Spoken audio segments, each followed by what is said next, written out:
To pursue or not, that is what is facing officers nearly every day. In the past year alone, we've seen tragic endings to 2 police pursuits here. So that prompted our Megan O'Rourke to do some digging for you. She asked the experts and you about hot pursuit.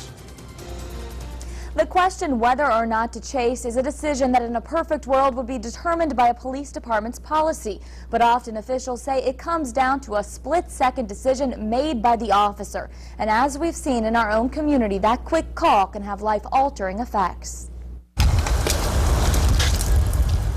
I took care of everybody in the gardens and everything I could find to take care of, animals, plants, children, my students. But now, 57-year-old Pamela Argabright is the one requiring all the help. For this mother and third-grade Lebanon elementary school teacher, everyday simple tasks are a struggle. It's quite a humbling experience to be the one who asks for help for everything from, could I brush my teeth now? I need to go to the bathroom. Help me take a shower.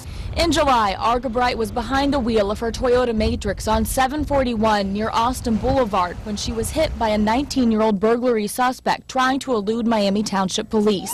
The suspect, Andrew Barnhart, died at the scene. Argabright's back was broken in 3 places. She had to have surgery on both her large and small intestine, and her right leg was completely crushed.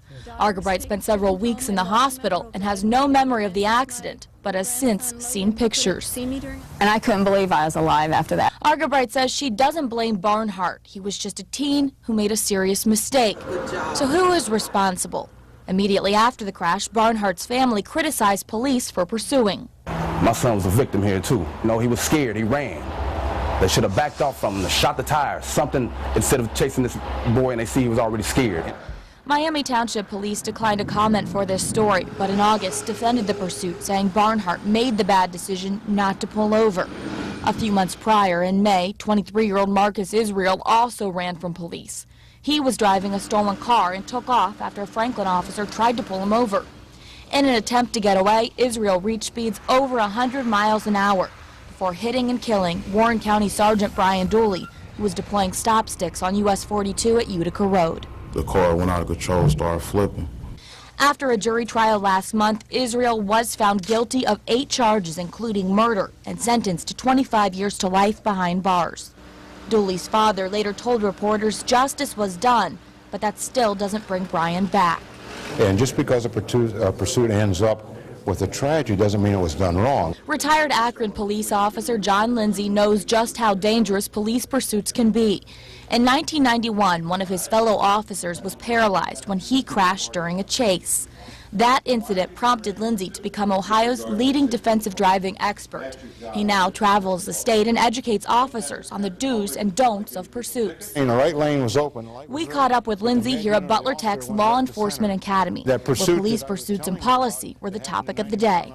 Not all pursuits are good, not all of them are bad, but I think we need to have the discretion based on our training whether we pursue or not. I don't like to see someone come out and say we just can't pursue anybody, but we have to do it responsibly.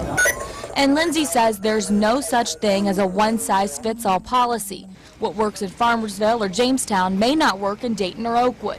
Currently, we do authorize pursuits. Major Randy Baldridge is with the Oakwood Public Safety Department and attended Lindsay's class. He says it's been several years since an Oakwood officer has chased a suspect, but it is still an option. A law enforcement officer may engage in a pursuit at 2 o'clock in the morning because there's no one on the roadways, and it's certainly much safer to do so than 2 o'clock in the afternoon when it's much more congestion on the roadways. Baldridge says ultimately it's up to the officer, a judgment call. And as long as they're getting sufficient training, Lindsay says there's nothing wrong with that power. The only potential problem he sees is prohibiting pursuits altogether. The danger with that is somebody commits an offense and they leave, there's nothing we can do about it. We don't want to get into this no pursuit policy, period. I don't think it's the best thing, but we have to do it once again responsibly, and we owe that to the community. Because ultimately public safety is what's most important. I've gotten hundreds and hundreds of letters. Protecting the lives of people like Pamela Argabright.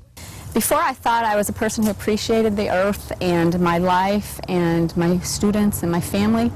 And I think I did to some extent, but now just the leaves that fell a minute ago off the tree practically bring me to tears. Everything is so wonderful. Sorry. It's just amazing how it changes you. I just watered those last night, and they do look better. Now, the road to recovery continues tonight for Pamela Argerbright, but she hopes to be back in the classroom by the end of the school year. Well, we just wish her the best, a completely innocent victim. I know you've been interacting with viewers on this. It's a tough call. You know, either way makes sense sometimes. What are they saying? There's a lot of conversation going on our Facebook page right now. In fact, we want to read a couple of those to you. Robert Mayer writes, "Wake up, Columbus. Pass a mandatory sentencing law for those who make the choice to flee. They put us all at risk." And Dee Dee Mott says statistics prove that high-speed police pursuits are not worth the risk. Wake up, law enforcement. My only son was killed on February 10th, 2001 due to a police pursuit gone wrong. His only mistake was being in the wrong place at the wrong time. So weigh in on our Facebook page. It's WDTN. All right. Megan, thank you so much.